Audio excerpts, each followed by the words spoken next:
नमस्कार, मैं senior inspector Abhimanyu Jindal crime petrol Dastak में आप सभी का स्वागत करता हूं। आज हमारे हिंदुस्तान में प्रोग्रेस की रफ्तार तेजी से बढ़ रही है, लेकिन जुर्म भी थमने का नाम नहीं ले रहा।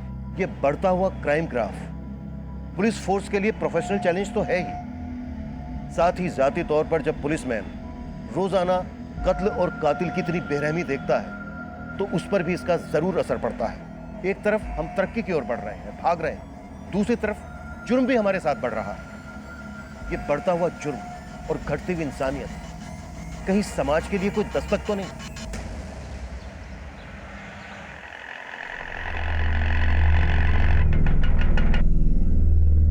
क्या रिया, तुझे कितना कन्विंस किया मैंने, लेकिन तू है कि मानने को रेडी नहीं है। 2 मिनट के लिए, सिर्फ 2 मिनट के लिए प्लीज घर चलना। मेघा, फिर कभी आती हूँ ना, प्लीज। अरे मेघा, रिया और चिराग भैया का झगड़ा चल रहा है, इसलिए तो नहीं आ रही है। ऐसा कुछ भी नहीं है।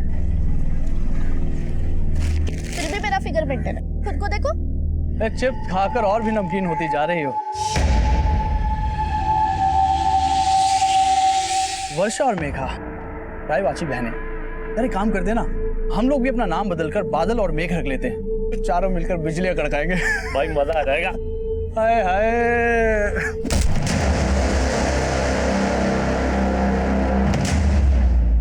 अगर आइंदा मेरी बहनों के साथ बदतमीजी की ना तो जहन्नुम नजर आएगा तुम्हें। चलो।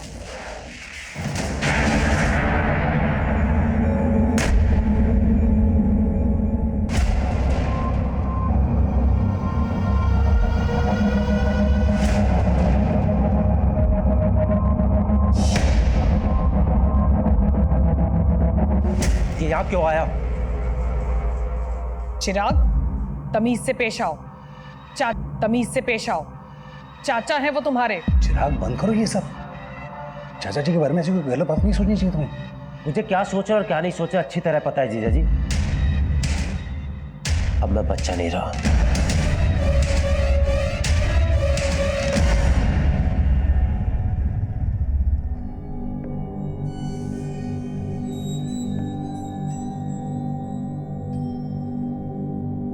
भाई साहब, मेरा मानना है प्रीत रीत से बड़ी होती है। हमारे देवी देवताओं ने हमेशा प्रीत का मान रखा। जी एकदम एकदम 16 आने सच बात बोली आपने। तो इसी बात पर कर देते हैं प्रीत और रीत का संगम। ये लीजिए, आ गई आपकी बहू। दो बेटा, दो दो।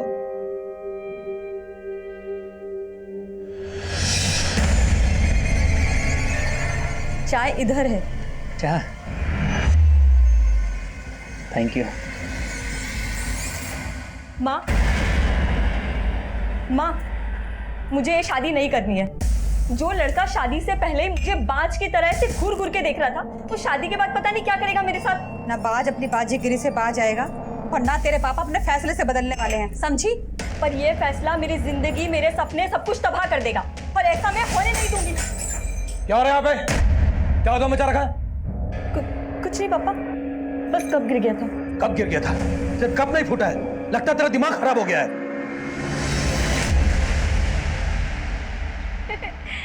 Very funny. ऐसे जोक्स तुम कहाँ से ढूंढ के लाते हो? पर अब जोक नहीं, मैं एक सीरियस बात करना चाहता हूँ तुमसे। कैसी बात? क्या तुम्हारा सच में कोई पास्ट नहीं है? तुमने मुझसे कुछ छुपाया है? जो बातें मुझे तुम्हें बतानी चाहिए थी मैं पहले ही बता चुकी हूँ। सच में मेरा कोई पास नहीं था। एनीवे, मैं तुम्हारे लिए एक गिफ्ट लेके आया। इसमें क्या है? ये ड्रेस पहन लो ले, मेरी खातिर।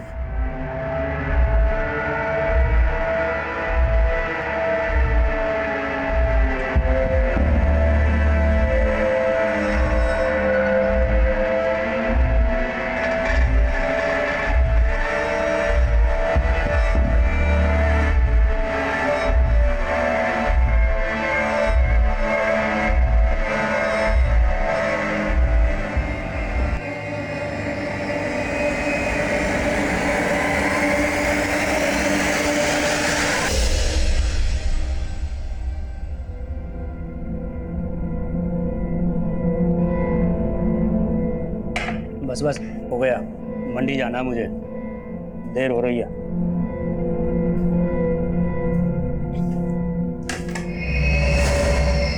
भाभी, आप यहाँ खुश नहीं हो ना?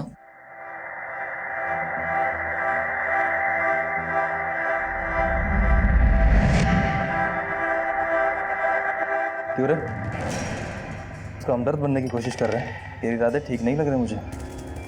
बताऊं क्या राजीव भैया को? तो बता दो ना, मुझे फर्क नहीं पड़ता है।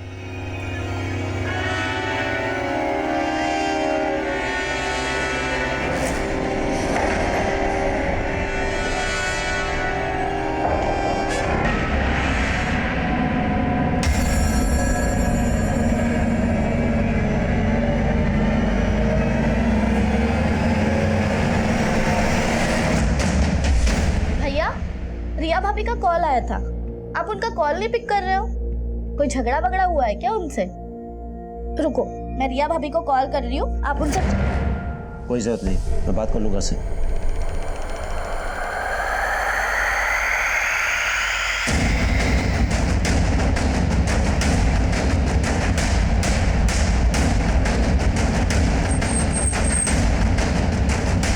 सर, एक लड़के की बॉडी है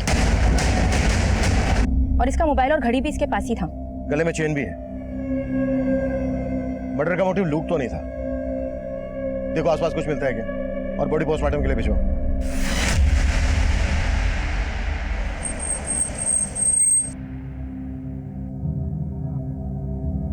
हमें चिराग की लाश एमसीडी पार्क के पास एक खाली प्लॉट में मिली। आप लोगों से चिराग कुछ कहकर गया था कि कहाँ जा रहा है? चिराग भैया ने तो कुछ बताया नहीं था, पर हो सकता है वो रिया भाभी से मिलने गए हो। रिया भाभी? चिराग शादीशुदा था? नहीं सर, चिराग भैया की शादी होने वाली थी। रिया चिराग भैया के फियांसे है। मॉर्निंग में मुझे रिया भाभी का कॉल आया था, वो बोल रही थी कि चिराग भैया उनका फोन पिक नहीं कर रहे हैं। भैया, रिया भाभी का कॉल आया था, आप उनका कॉल नहीं पिक कर रहे हो? कोई झगड़ा वगड़ा हुआ है क्या उनसे? रुको, मैं रिया भाभी को कॉल कर रही हूँ, आप उनसे। कोई जरूरत नहीं, मैं बात कर लूंगा से। जब भैया गए थे तब उनका मूड भी काफी ऑफ लग रहा था।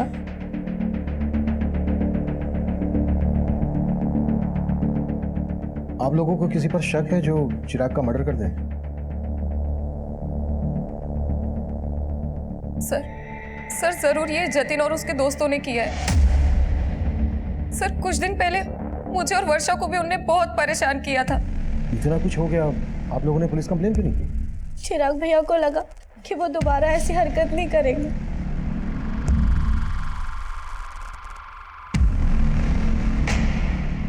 रविंदर, जतिन और उसके दोस्त के बारे में पता करो और उठा लो दोनों को।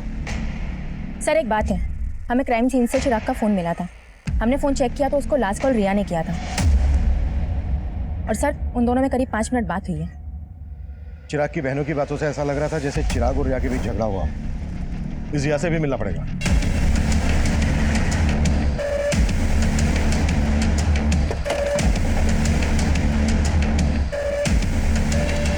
सर चिराग मुझसे नाराज था, इसलिए वो मेरा फोन पिक नहीं कर रहा था। नाराजगी की वजह क्या थी?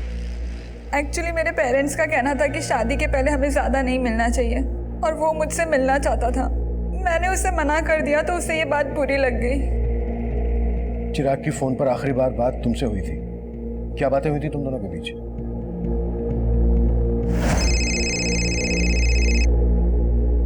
सो फाइनली तुमने मेरा फोन उठा लिया। मैंने उससे मिलने के लिए मना लिया था और उसने हाँ भी कर दी थी। तो तुम चिराग से मिली थी? नहीं सर, पर हम मिलने वाले थे। उसने मुझे एमसीटी गार्डन के पास मिलने के लिए बुलाया था। मैंने उसका बहुत वेट किया लेकिन वो आया ही नहीं मिलने। हमें चिराग की लाश एमसीडी गार्डन के पास ही एक खाली प्लॉट में मिली थी। क्या तुम वाकई में उससे नहीं मिली थी या फिर कुछ छिपा रही हो हमसे? नहीं सर, चिराग सच में मुझसे नहीं मिला था।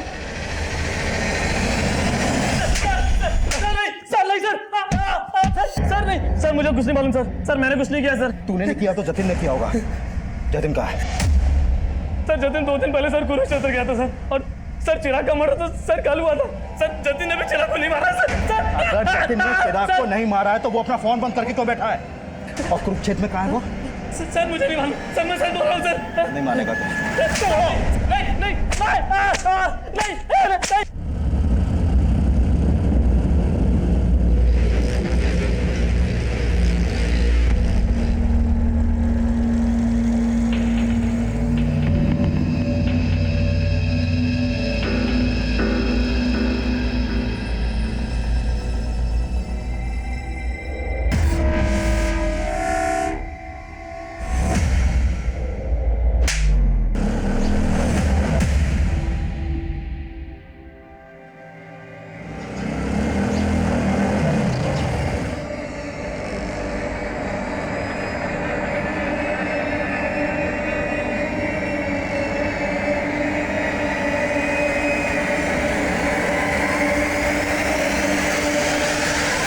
भैया आपने उस लुगाई के सामने मुझे थप्पड़ मार के अच्छा नहीं किया। मैं चप्पल बाहर खोल के घुसा था। अरे चप्पल गई बाहर में, हमने तय किया था ना, वो सिर्फ मेरी है। सर जतिन का फोन चिराग के मर्डर से एक रात पहले से हरियाणा के कुरुक्षेत्र में ही एक्टिव था और अपने दोस्तों की गिरफ्तारी के बाद उसने अपना फोन कुरुक्षेत्र में ही बंद किया था। माना चिराग के मर्डर वाले दिन उसका फोन कुरुक्षेत्र में एक्टिव था, पर यह भी तो हो सकता है कि जतिन तब गाजियाबाद में हो और ये सब एलिबाई खड़ी करने की एक चाल हो। जतिन के लिए लुकआउट नोटिस जारी करो, वो गाजियाबाद में छुपा हो सकता है या फिर कहीं और भी सब। और जतिन के साथ साथ रिया के बारे में भी पता करो। जब चिराग का मर्डर हुआ तब रिया उसी एरिया में थी। हो सकता है उसने हमसे झूठ बोला हो कि वो चिराग से नहीं मिली थी।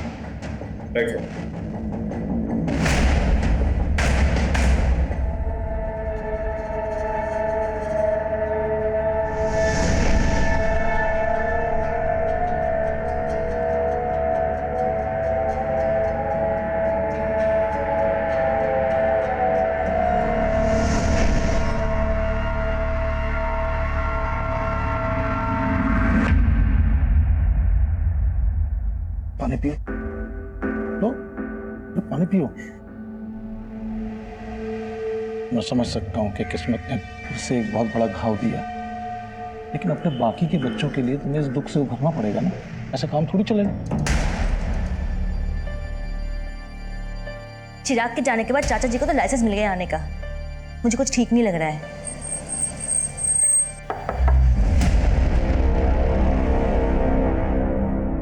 हम जतिन की तलाश कर रहे हैं, लेकिन हमें रिया के बारे में भी कुछ बातें जाननी है। चिराग रिया को कब से जानता था और क्या उन दोनों की लव मैरिज होने वाली थी? नहीं सर, उसका रिश्ता तो हमने ही करवाया था। दरअसल रिया मेघा और वर्षा के साथ एक ही स्कूल में थी। रिया और मेघा तो बचपन की दोस्त हैं। उसके घर वालों को हम बहुत अच्छे से जानते हैं। तो क्या चिराग इस शादी से खुश था? हाँ सर, ये शादी उसकी मर्जी से ही हो रही थी। आप ये सब क्यों पूछ रहे हैं? आपको क्या रिया पे शक है? मतलब मुझे पता लगा कि चिराग जब मिलने गया था रिया को तभी ये सब। आप क्या लगते हैं चिराग के? जी मैं चिराग का जीजा हूँ। वैसे रहते कहाँ हैं? जी मैं इसी घर में रहता हूँ, यही। और आप? मैं चिराग का चाचा हूँ सर। चिराग मेरी भाभी का इकलौता बेटा था। उसके बिना ये घर सर, उसके गुनाहगार बचने नहीं चाहिए सर। दोषियों को सजा दिलाना हमारी ड्यूटी है, आप चिंता मत कीजिए।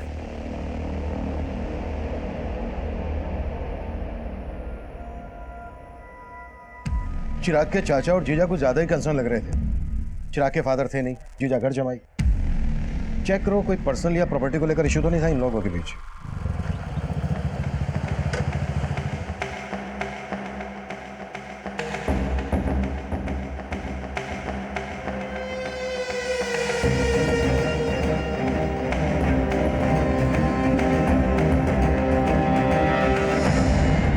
सर रिया के कॉल रिकॉर्ड में ऐसा कोई क्लू नहीं मिला कि उसका किसी और लड़के से कोई अफेयर हो।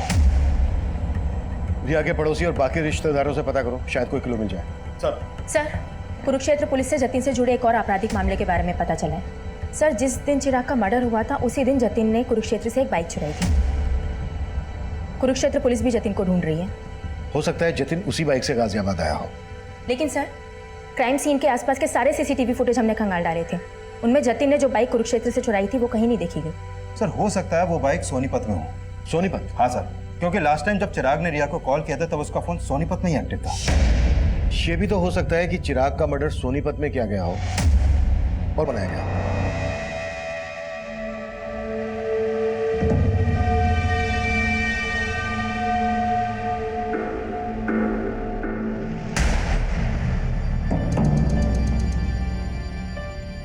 वर्षा, मेघा, ये चाचा जी तो यहीं बस गए हैं।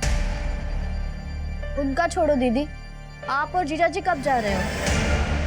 तुझे हमसे क्या प्रॉब्लम है? हाँ, एक मिनट वर्षा, मुझे ना घर जमाई बन के रहने का कोई शौक नहीं है। तुम दोनों को पता है कि मैंने एक फ्लैट बुक किया है। अगर उसका बिल्डर पैसे लेके भागा नहीं होता ना तो मैं तो यहाँ पिछले 2 साल से जीजा जी आप यही बोल रहे हैं। और दीदी, आपको तो पता है ना अपना फाइनेंशियल कंडीशन कैसा है, इसलिए प्लीज आप दोनों अपने रहने का इंतजाम कहीं और ही कीजिए ताकि हम ऊपर वाला फ्लोर रेंट पे दे सकें। ये घर ना मेरा भी है, तुम मुझे से जाने के लिए नहीं बोल सकती, समझी? बस फिर से तुम लोग उसी बातों पे लड़ने लगे। और मेघा, किसकी नीयत कैसी है ये मैं अच्छे से जानती हूँ और इन सब बातों के लिए मैं हूँ। लेकिन चिराग भैया ने तो आप पे कभी भरोसा ही नहीं किया और वजह आप अच्छी तरीके से जानती है। हम चिराग के घर वालों के बारे में पता कर रहे थे और दूसरी तरफ हम जतिन को भी ढूंढ रहे थे, लेकिन हमें जतिन नहीं मिल रहा था जिस पर चिराग की फैमिली शक जता रही थी।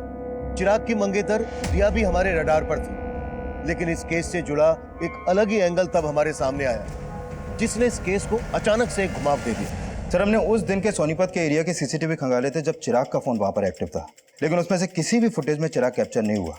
लेकिन सर, उससे एक दिन पहले की एक सीसीटीवी फुटेज में चिराग कैप्चर हुआ था जिसमें वो एक औरत का पीछा कर रहा था। ये देखिए सर। कौन है ये औरत और चिराग क्यों और किस मकसद से इसका पीछा कर रहा होगा? प्रिया, औरत घूंघट में है, फिर भी चिराग के घर वालों को ये फुटेज दिखाओ, हो सकता है वहां से कोई हिंट मिल जाए। Right sir.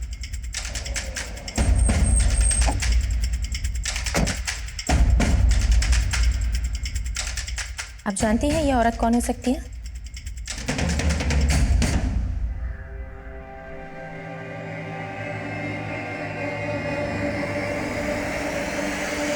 नीच, जब मैं अंदर होता हूँ तब भी तू इसी तरह झांकता है? हाँ, झांकता हूँ, लेकिन आपकी तरह आपकी मशरूफियत में बाधा नहीं डालता। उसे देखिए, इश्क लड़ा रहा है अंदर, तो लड़ाने दे, तेरे क्यों चुल उठ रही है? अरे वो मेरे भोले भैया उस लड़की को हमारे खिलाफ भड़का रहा है।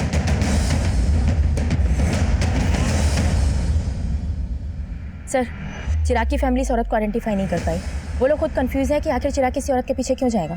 सोनीपत के इस एरिया में पूछताछ जारी रखो, हो सकता है कि इसने कुछ विटनेस किया।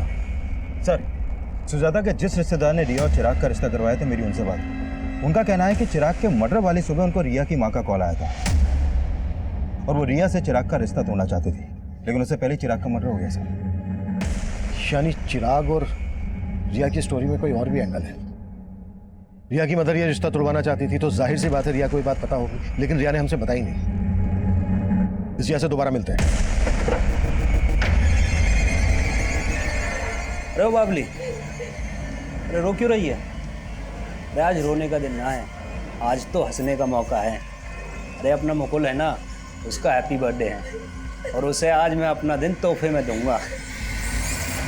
सर, मम्मी मेरे कहने पे ये रिश्ता चिराग से तोड़ने वाली थी, लेकिन फिर उसका मर्डर हो गया।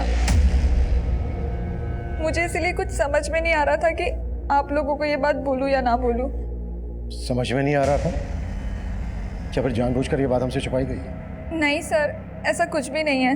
तो फिर कैसा है? शादी क्यों तोड़ना चाहती थी? सर, एक्चुअली वो चिराग कुछ दिनों से बहुत अजीब बिहेव करने लगा था। पहले वो जब भी मिलता था अच्छी बातें करता था, लेकिन अचानक से उसके बिहेवियर में चेंजेस आ गए। रिया, एक सीरियस बात करना चाहता हूँ तुमसे। कैसी बात? क्या तुम्हारा सच में कोई पास्ट नहीं था? जो बातें मुझे तुम्हें बतानी चाहिए थी मैं पहले ही बता चुकी हूँ। सच में मेरा कोई पास्ट नहीं था। एनीवे, मैं तुम्हारे लिए एक गिफ्ट लेके आया। ये ड्रेस पहन लो।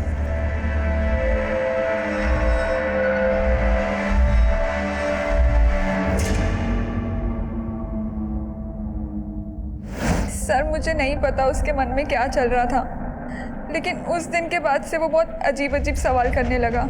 मेरा क्लासमेट कौन था, मेरे दोस्त कौन थे। मतलब उसे तुम पर शक था कि तुम्हारा कोई एक्स है? नहीं सर, ऐसा कुछ भी नहीं है, लेकिन उसके इन सवालों से मैं तंग आ गई थी। मैंने ही मम्मी से कहा था कि मैं उससे शादी नहीं करना चाहती, और फिर मैंने डिसाइड किया कि उस दिन मैं चिराग से मिलके सब कुछ खत्म कर लूंगी। तो उस दिन चिराग तुमसे मिला था? नहीं सर, मैंने कहा ना, मैं उस दिन चिराग से नहीं मिली। लेकिन चिराग की लाश हमें उसी एरिया में मिली जहाँ तुम उससे मिलने वाली थी। सर आप कहना क्या चाहते हैं? मैंने चिराग को मारा है?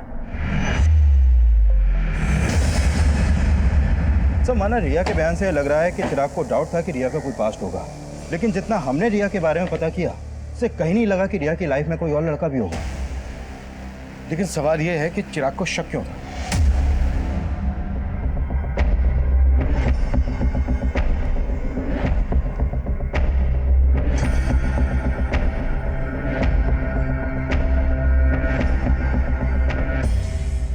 सोनीपत में चिराग को इस औरत के पीछे जाते हुए देखा गया था। हो सकता है इसी औरत ने चिराग के दिमाग में जहर भरा हो। सर इसका मतलब ये औरत रिया की जानने वाली हो सकती है। करेक्ट। और हो सकता है चिराग को इस औरत की असलियत पता चल गई हो और इस औरत ने इस औरत की फोटो रिया और उसकी मदर को दिखाओ और सोनीपत में पूछताछ तेज कर दो। हमारे लिए जानना बेहद जरूरी है कि आखिर ये औरत है कौन। सर, क्या आप इसको जानते हैं?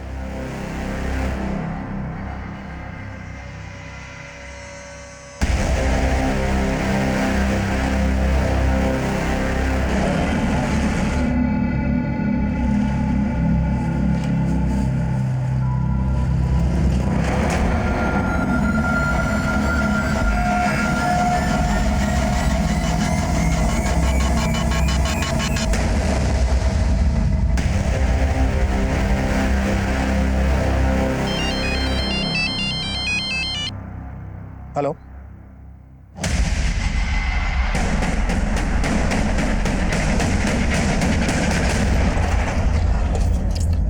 सर जिस घूंघट वाली औरत को हम ढूंढ रहे थे उस औरत को इस दुकान पे देखा गया। सर वो औरत उस दिन यहाँ खरीदारी करने आई थी। सुनिए, जी नहीं पहचाना? अरे चिराग। उसके बाद वो लड़का भी यहाँ से उस औरत के पीछे चला गया था।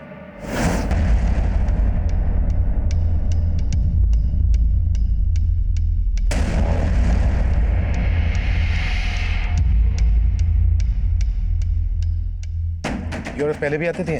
जी सर, 3-4 महीने पहले कभी कभी आया करती थी, लेकिन तब उसकी शादी नहीं हुई थी। उस दिन पहली बार मैंने उसको साड़ी में देखा था। ये रहती कहाँ थी? सर इसका आइडिया नहीं है। हो सकता है ये औरत यहीं कहीं आसपास रहती हो। पूछताछ करो, कैसे भी करके पता लगाओ कि आखिर ये औरत है कौन। सर,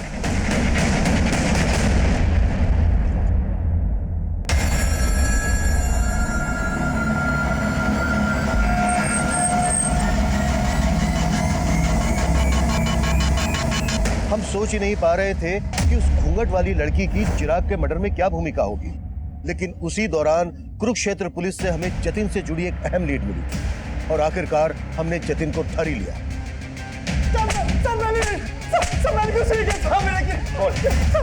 चिराग को क्यों मारा? मैंने बिल्कुल नहीं मारा। नहीं सर, मैंने नहीं बोला। लेकिन हमारी लगातार कोशिशों के बावजूद जतिन इस बात से इनकार करता रहा कि उसका चिराग के मर्डर से कोई लेना देना था। वहीं उस घूंघट वाली औरत की तलाश हमें एक ऐसे मकाम पर ले आई जहां हमारे सामने आया कि चिराग अपने सोशल मीडिया अकाउंट से उसके टच में था।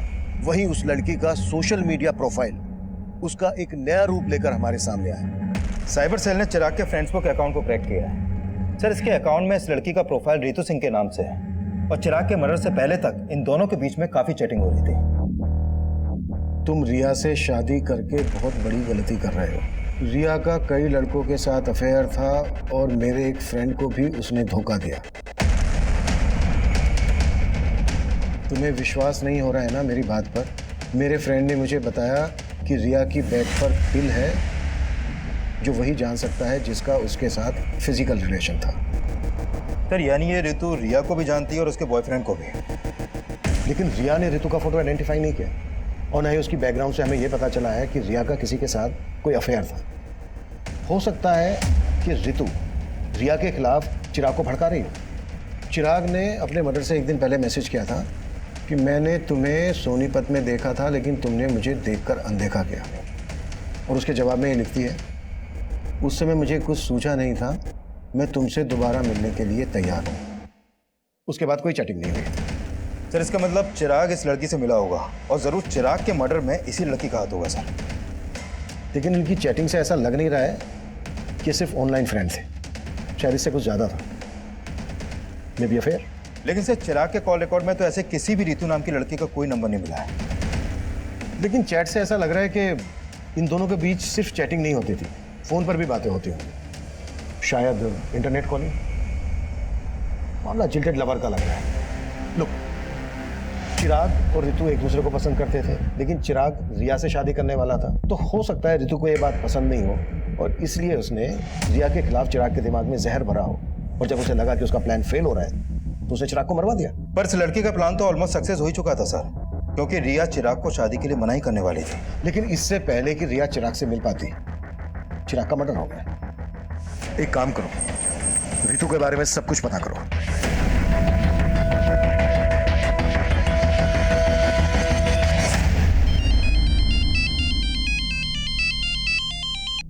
हरविंदर सर, उस लड़की के पेरेंट्स के घर का पता चला।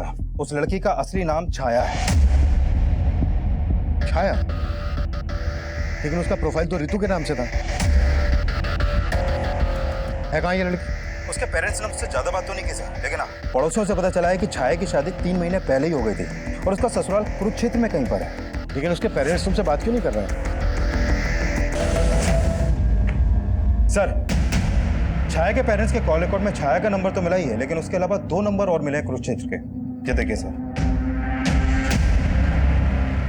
एक नंबर राजीव के नाम पे रजिस्टर्ड है और ये दूसरा अनीता के। कुरुक्षेत्र चलने की तैयारी करो। सर,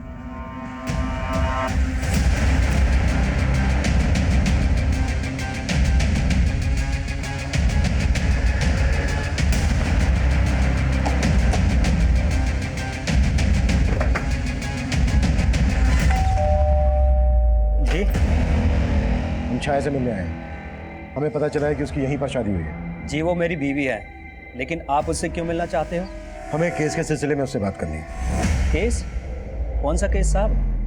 बुलाओ उसको, या हम उसी से बात करेंगे। नहीं, वो यहाँ पर नहीं है। तो फिर कहाँ है? 1 सप्ताह पहले यहाँ से भाग गई। भाग गई?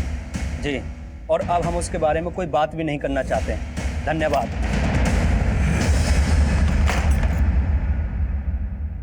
सर, छाया का फोन स्विच ऑफ है। तो छाया का पति बोल रहा है कि 1 हफ्ता पहले ही छाया यहाँ से भाग गई थी। सर, मुझे लग रहा है ये जरूर उसे बचा रहा है। हो सकता है छाया के फादर राम सिंह को पता चल गया था कि हम छाया को ढूंढ रहे हैं। एक काम करो, छाया के फादर राम सिंह पे नजर रखो और ससुराल वालों पर भी। इनके बारे में सब कुछ पता करो। सर,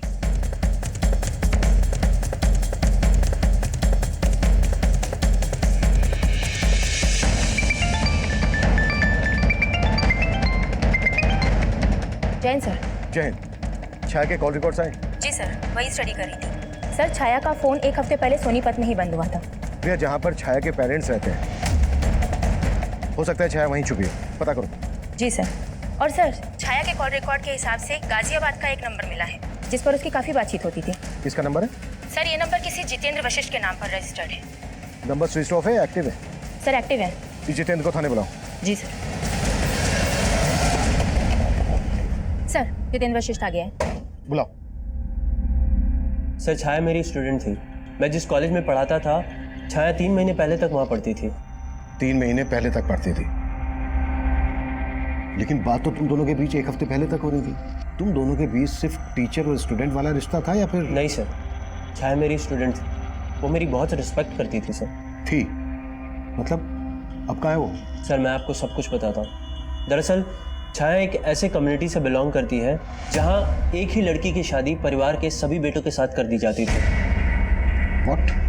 हाँ सर, कुरुक्षेत्र में उसकी शादी 3 भाइयों के साथ हुई थी, लेकिन वो इस शादी के खिलाफ थी, पर उसके पेरेंट्स ने उसकी एक बात नहीं सुनी और वो अपनी तकलीफ मुझसे शेयर करती थी। 1 हफ्ते पहले वो मुझसे नरेला मिलने आई थी। सर, वो अपने तीनों पतियों से तंग आकर वहाँ से भाग आई थी। वो मेरी हेल्प चाहती थी सर। कैसी हेल्प? सर, उसको पैसों की ज़रूरत थी। उसने मुझसे कहा था कि मुंबई में उसकी एक फ्रेंड है जो एनजीओ में काम करती है।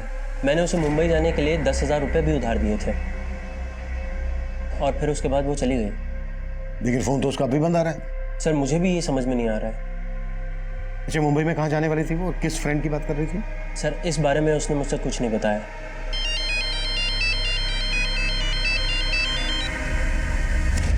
हाँ रविंदर। सर सोनीपत पुलिस से एक चौंकाने वाली इंफॉर्मेशन मिली है। कुछ दिन पहले उन्हें सोनीपत में छाया की लाश मिली थी।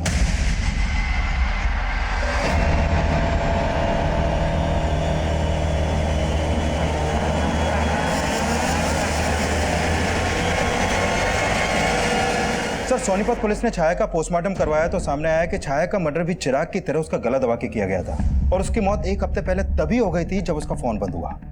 लेकिन जितेंद्र की ये बात सही निकली कि छाया की शादी 3 भाइयों से हुई थी। Right sir.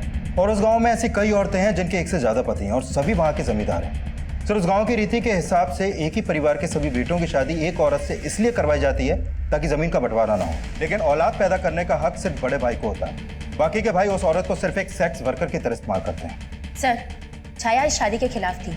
हो सकता है चिराग और छाया का शादी के पहले से अफेयर हो। इस बात में सच्चाई नहीं लग रही, क्योंकि चिराग रिया से शादी करने वाला था और छाया चिराग से ऋतु बनकर चैटिंग करती थी। हाँ, एक बार को यह हो सकता है कि छाया के तीनों पतियों को ऐसा लगा हो कि छाया और चिराग का अफेयर चल रहा है, इसलिए उन्होंने पहले चिराग को और उसके बाद छाया को मार डाला। संतोष, बहुत हो गया तेरा 1/3 और हम तेरी हड्डियों के बट्टे खट्टे करेंगे। बोल, क्यों मारा चिराग को, क्यों मारा छाया को? साहब हम तो बोल, हम तो चिराग को जानते भी नहीं थे और छाया तो घर से भाग गई थी साहब।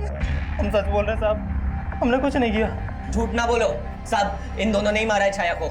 झूठ क्यों बोल रहा है तू? पीछे रह के बात कर। बोल। झूठ बोल रहे हैं साहब, ये इन दोनों ने ही मारा है। मुकुल को दूसरे कमरे में लेकर आओ। साहब चिराग कौन है ये तो मैं भी नहीं जानता, कि मेरे दोनों भाइयों ने सर जीना हराम कर दिया था उसका। और शादी तो तूने भी की थी उससे। सर जैसी जबरदस्ती उसके साथ हुई थी वैसी ही मेरे साथ हुई थी। छोड़ो मुझे। अरे तू चल अंदर। छोड़ो मुझे। बना हैप्पी बर्थडे, और वो भी हमारे सामने, और साबित करके बता कि तू उसका कसम है कि इसका यार। चल कपड़े उतार चल। क्या बोल रही है भैया? कपड़े उतार चल। अरे तू भी उतारना, चल ला इसे। लेकिन मैं छाया की तकलीफ समझता था, इसीलिए मैंने ही उसे भागने में मदद की थी।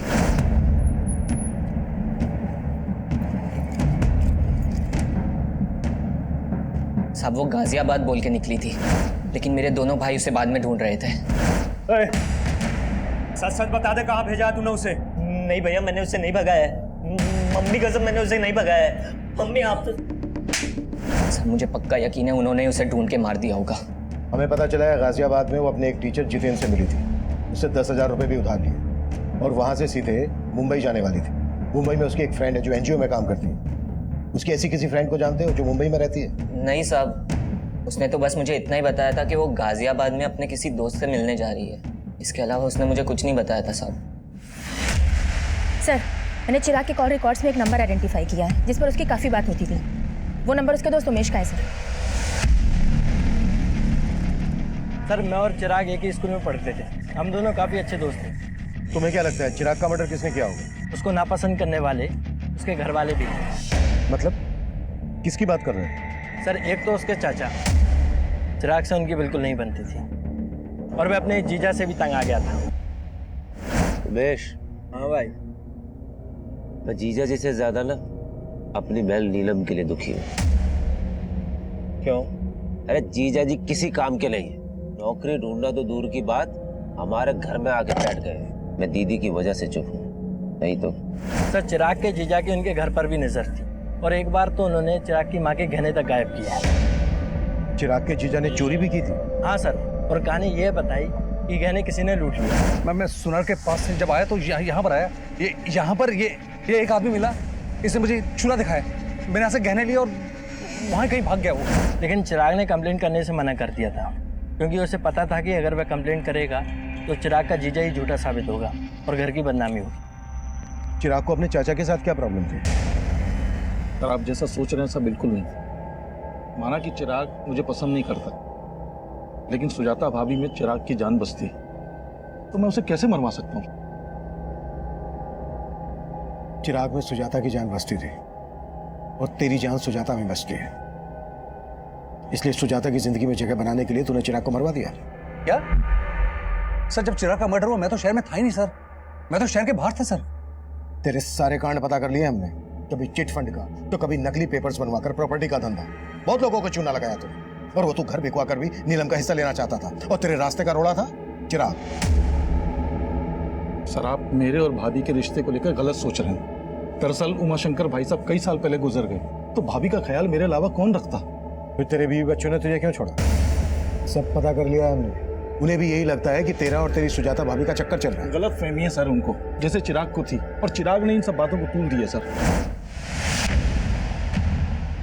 और रमाशंकर बाहर निकल! क्या बदतमीजी कर रहा है? इधर आके बात कर। अंदर तो मेरे पाँव के जूते भी नहीं जाएंगे। लास्ट वार्निंग दे रहा हूँ, अगर मेरी माँ से मिला ना तो अच्छा नहीं होगा रमाशंकर। सर इस चिराग की वजह से मेरी फैमिली मुझे शक की निगाह से देखने लगी थी। हो सकता है इसी बात का बदला लिया हो तूने चिराग से। सर मैं मानता हूँ कि मैं बहुत घटिया आदमी हूँ, लालची आदमी हूँ, लेकिन ये चिराग के मर्डर में मेरा कोई रिलेशन नहीं है सर। मेरे और सुजाता भाभी के बीच में तेवर भाभी से पहले दोस्ती का रिश्ता है। मतलब? सर बड़ी भाभी सुनीता की मौत के बाद। अब ये सुनीता भाभी कौन है? सर मेरे भैया की पहली पत्नी। सर उनकी मौत के बाद भैया ने सुनीता भाभी की छोटी बहन सुजाता से शादी कर ली, ताकि उनके बच्चों को माँ का प्यार मिल सके। मतलब नीलम और चिराग तुम्हारी सुजाता भाभी के बच्चे नहीं है?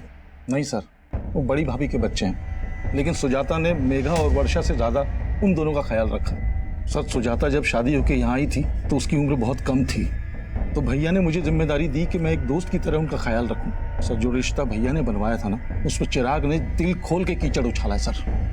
आप हमारे परिवार का इतिहास निकलवा के सिर्फ हमारे जख्मों पे नमक छिड़क रहे हैं। सुजाता जी, हम सिर्फ अपनी ड्यूटी कर रहे हैं। तो सही जगह कीजिए ना ड्यूटी।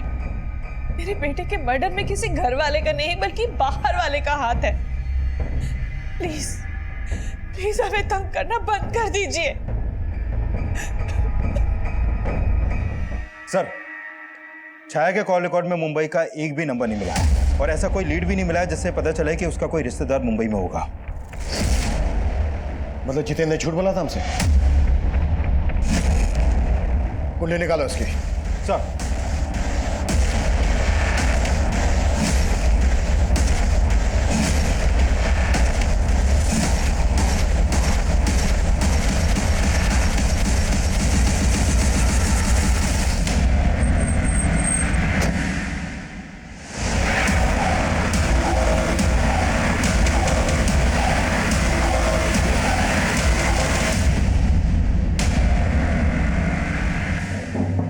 छाया का टीचर, मेघा का लवर।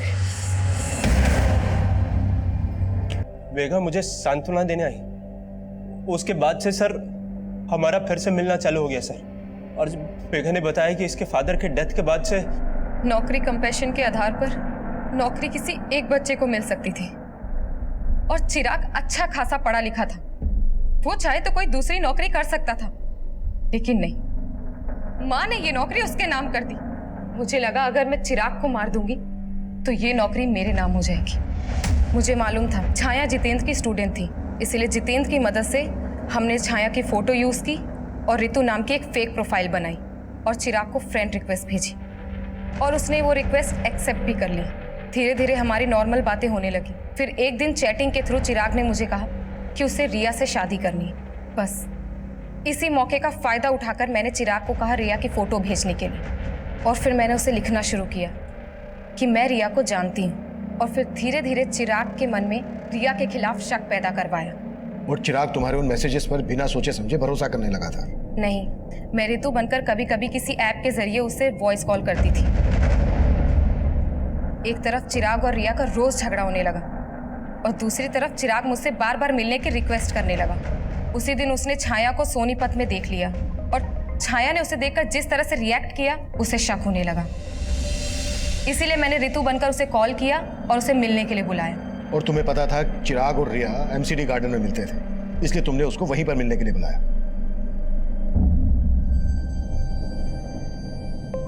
भैया, मेघा तू? रिया ने मुझे आपके पास भेजा है। चलिए मैं आपको उसके पास ले चलती हूँ।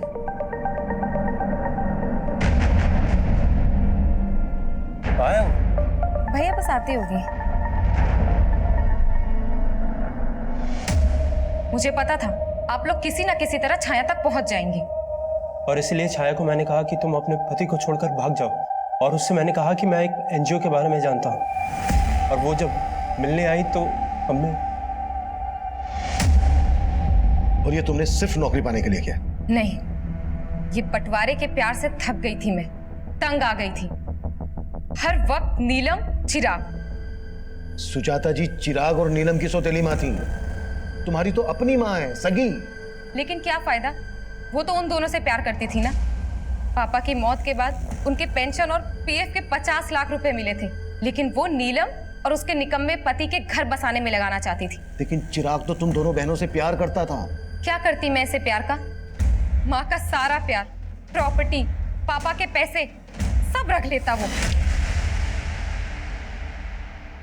अगर तुम्हें लग रहा था कि तुम्हें तुम्हारा हिस्सा नहीं मिल रहा था, तुम्हारा हक मारा जा रहा था, तो कोर्ट का दरवाजा खटखटा सकती थी।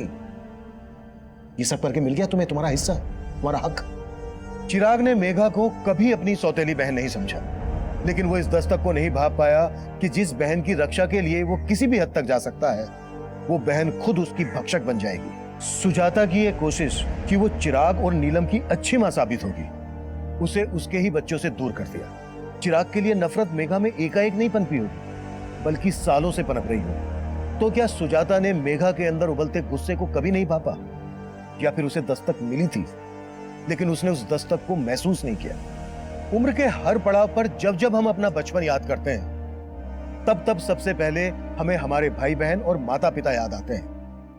लेकिन बढ़ती उम्र के साथ साथ अपनी मासूमियत बनाए रखना आसान नहीं होता, क्योंकि अक्सर हमें यह गलत फहमियां जकड़े रहती हैं कि दुनिया में भोलापन नहीं बल्कि चालाकियां बिकती हैं। और कभी कभी हम इतना बदल जाते हैं कि इंसानियत हमें एक टूटा हुआ खिलौना और ईमानदारी झूठ लगने लगती है। हमें हमारे बचपन की मासूमियत हमेशा बचाए रखने की कोशिश करनी चाहिए, क्योंकि हमारी पूरी जिंदगी में हमारा बचपन ही वो मोती है जो हमें इंसानियत और रिश्तों को बनाए रखने की कीमत समझा सकता है। अब मैं सीनियर इंस्पेक्टर अभिमन्यु जिंदल आप लोगों से विदा लेता हूं। आपसे फिर मुलाकात होगी एक नए केस के साथ।